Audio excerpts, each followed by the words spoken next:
Welcome back to the channel, everyone. This is Sava from Football Heritage TV.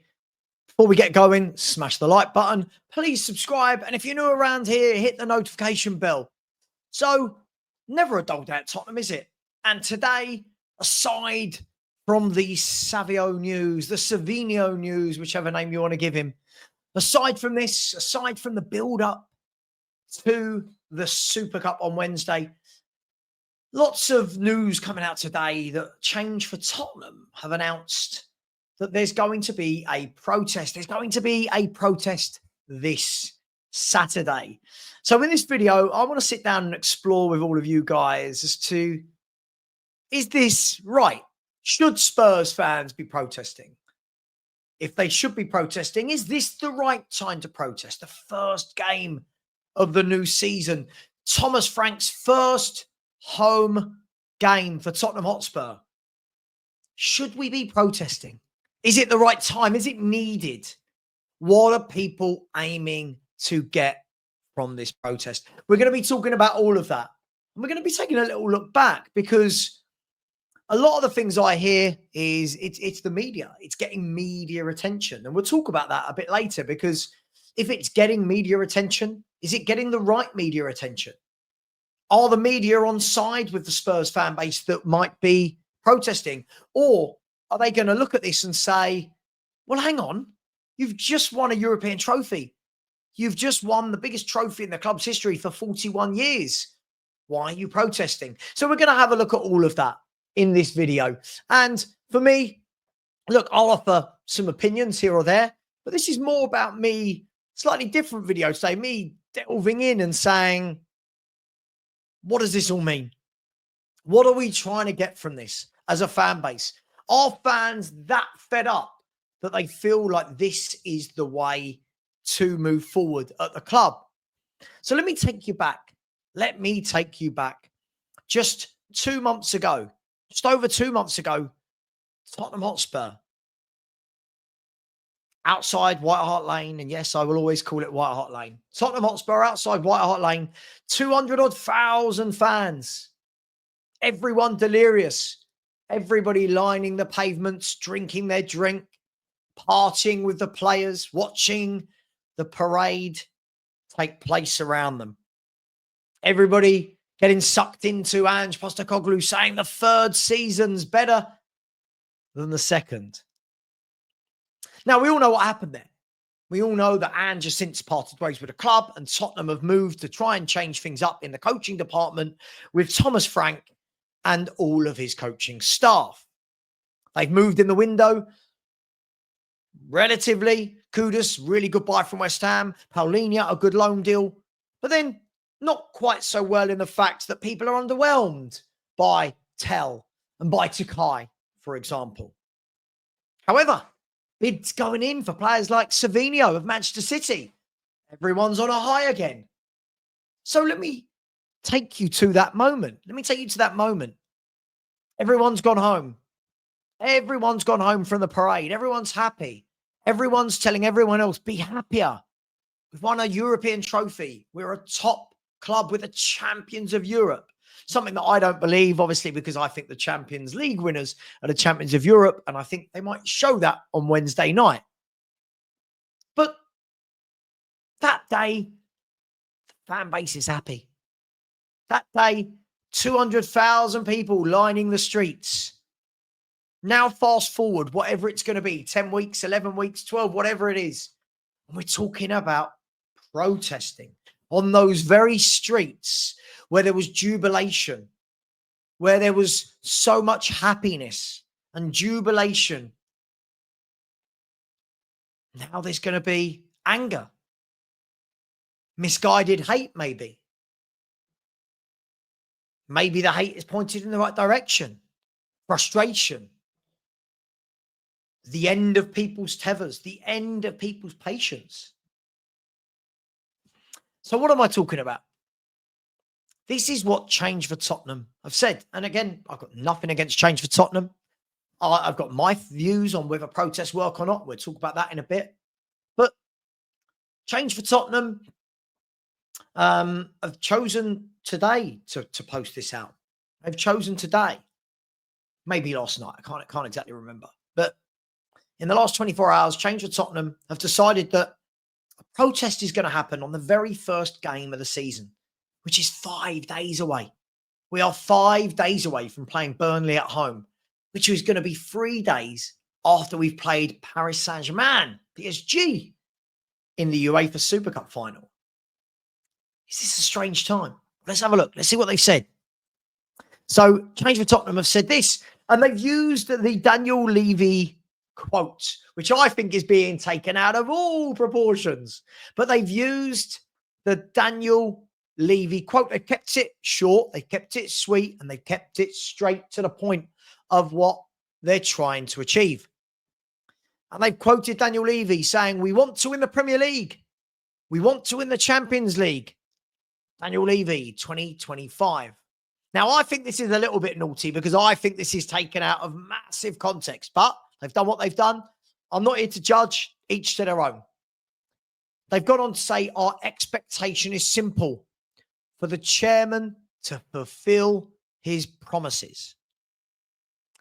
Join us this Saturday, the 16th, obviously, first day of the Premier League season, at 1:30 p.m. to demand better. Profit before glory. Now, there's a few things in here that I want to pick apart. First of all, I do feel that the whole "we want to win the Premier League and I want to win the Champions League" isn't a promise. So when they're saying for the chairman to fulfill his promises, I feel that's straight away where that falls down for me. Daniel Levy, and again, I'm just going to play devil's advocate here. I don't want Daniel Levy at the club particularly. I'm not a big fan of Enoch. I feel like they may have run their course. But I also don't think that you can turn around and say that what Daniel Levy said was a promise. I don't remember Daniel Levy saying, "I promise all you Spurs fans we will win the league and the Champions League by 2027, 2028, 2030, whatever it may be." So for me, if that's the line they're going to go along, now maybe I've read that wrong. Maybe they're just talking about promises in general throughout the years, promises of grandeur, promises that the reason we built this stadium at the cost of whatever it was, 1.2 billion, was to compete. It was going to allow us to compete with the big clubs. It was going to allow us to attract the best players.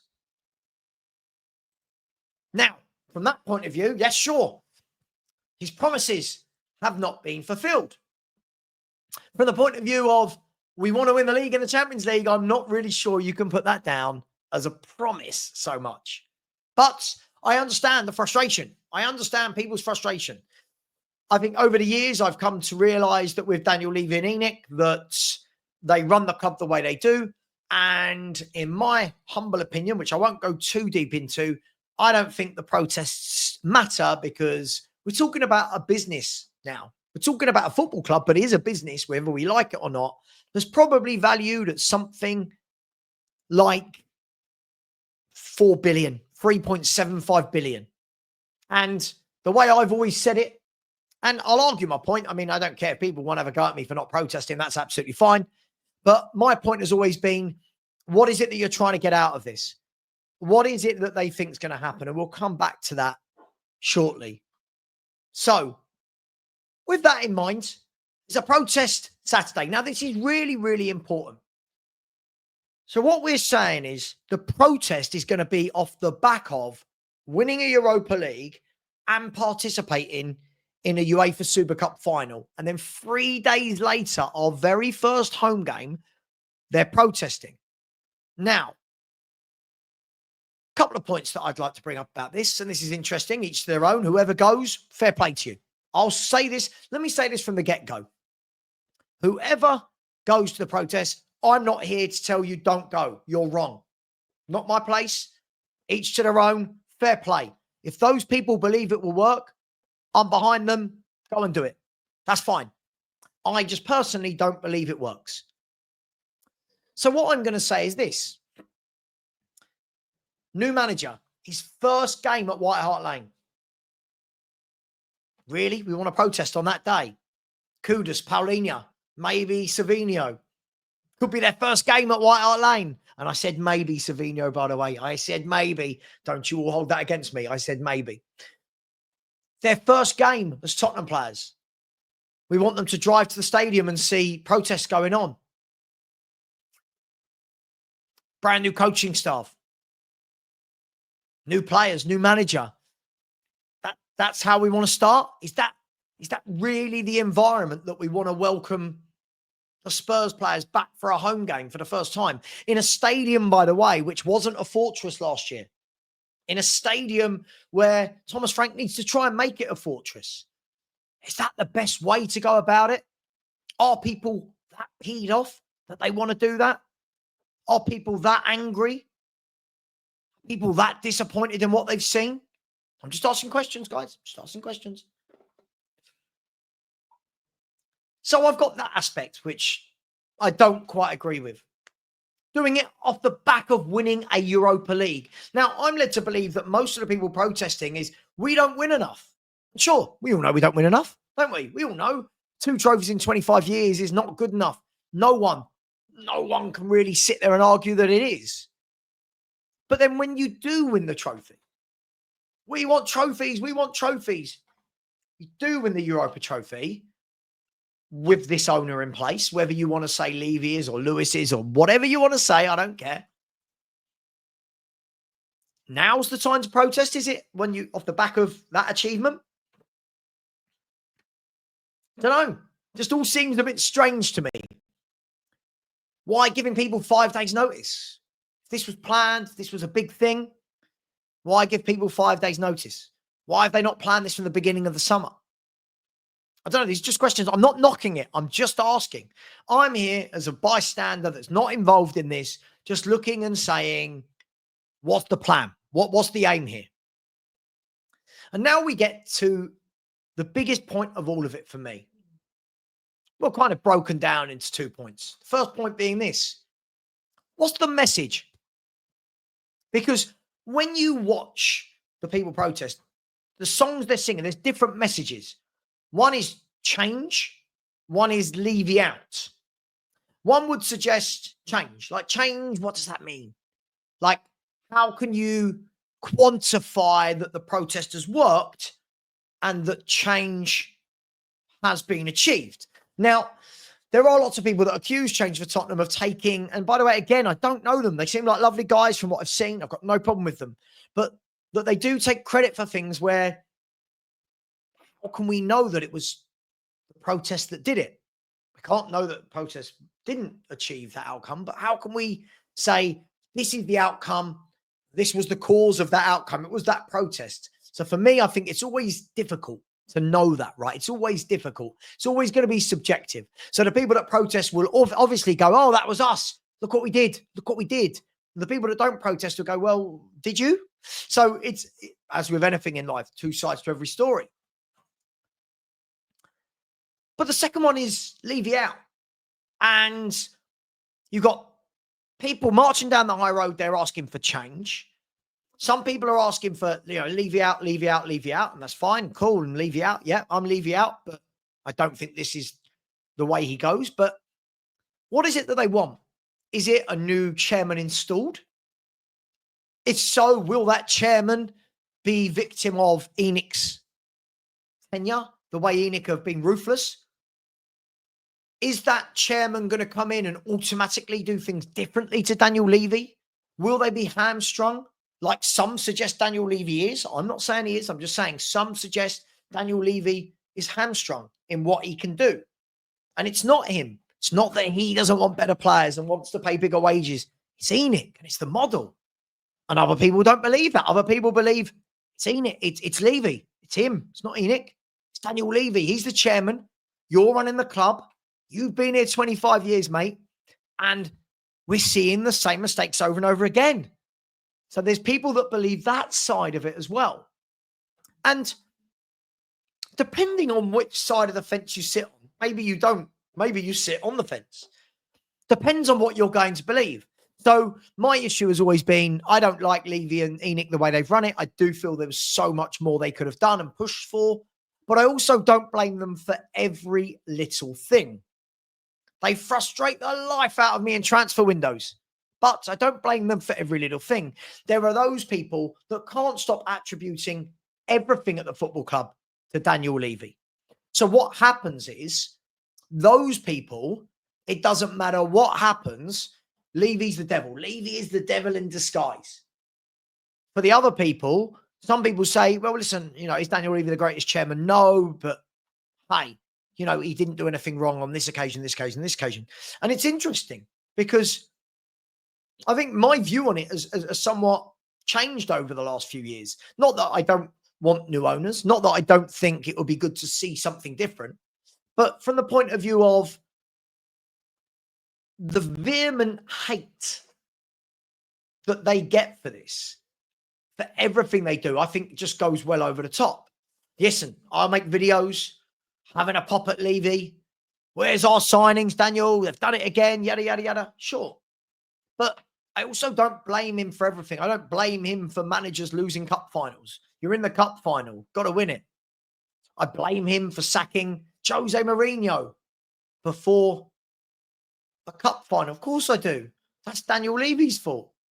So for me, I think there's, depending on the way you look at this, and have a look in any chat, and we'll probably see it tonight if you watch the Spurs 5. We'll probably have a chat about the protests. But I know there is a section because I'm one of the Spurs 5.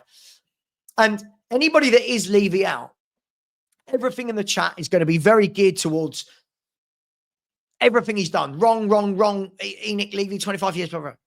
Other people are very much like, well, hang on. Look at the stadium. Look at the league position since he joined. European trophy. Look at some of the players we've signed. And depending on where you sit, which side of the fence you sit on, is all going to depend on your viewpoint. And it feels to me that there's not a lot of wiggle room anywhere in the middle for, yeah, I see your point. Yeah, I see your point. It's very much, nope, this is it. Brick wall. You're talking to a brick wall. I hate Daniel Levy. That's it. I love Daniel Levy. That's it. It feels like there's very little wiggle room in the middle of this grey area to have the discussion. And I've got a feeling we'll see some of that tonight with my fellow Spurs Fivers. But what's the outcome they want from the protest? Is it a new chairman? Is it Daniel Levy to leave? Is it that they want ENIC to sell the football club? Sure. ENIC, go on, sell the football club. It's worth about 4 billion. One, you need a buyer. And I'm not saying we can't find a buyer in this world full of money. I'm not saying we can't find a buyer. But is it that simple that the fans are going to go, get out? And the board are going to go, oh, okay, you win. You win. We're going to sell now. I don't think it is. I mean, we're talking about £4 billion businesses here. We're talking about ruthless billionaire businessmen and businesswomen, right? We're talking about the elite of business here. And for me, I commend people that are doing this, but I think they need to get the message on point. For me, I think they've got to, just my opinion, got to stop singing the, I don't care about Levy, I care about Kulusevski. I don't feel like the two things, I feel like it sounds a bit watered down. Feels like is that really the message? Is Kulusevski's name really need to be in? It just doesn't make sense. But I'm interested to know from all of you lot. I've asked a lot of questions in this video, and I'm interested to know from you lot. What do people want? And don't just say change. That's not an answer. Like, what is it that they want? Better transfer windows, higher wages, more trophies. What is it that people want? I know what I want, but I'm asking you guys, what is it that people want? And how is that quantified? How, at the end of 5 protests, will you go, yep, they worked because of X, Y, and Z metric? You know what I mean? What if we do start paying people 250, 300 grand a week, buying better footballers, and there's still no league and Champions League? Is that then on Levy and ENIC? Or could it be that the landscape of football has changed and you've got multiple teams that all spend billions of pounds over the years? Chelsea, Arsenal, Liverpool, Spurs, Man City, Newcastle spending money now. Man United, how can I forget them? Is it harder than ever to win trophies? Is this metric hard? Is this a hard metrics to judge against? Is it now in a position where we can't catch up with the big boys, the big players? Lots of food for thought. It's an interesting one for me. We'll see how this plans out. For me, I think the timing's off. However, fair play to absolutely everyone that's doing it. They believe in that cause. They believe it will work. I don't believe they work, so I leave them to it. But I also believe that everyone should be allowed an opinion as to whether it works or not and whether they want to protest or not. I don't believe this, oh, you can't be Nick or Levy out because you don't protest. Well, I can. Many can. Some people stop going and paying, for example. So listen, I'll leave it there. I'm just really interested to know. This is a really interesting conversation. And as I said, look, I'm calm about all of this. I've asked a lot of questions and I'm really eager to hear your thoughts. So leave your comments in the chat. Much love. Take care. We'll be back for the Spurs 5 tonight. And as always, hit the notification bell.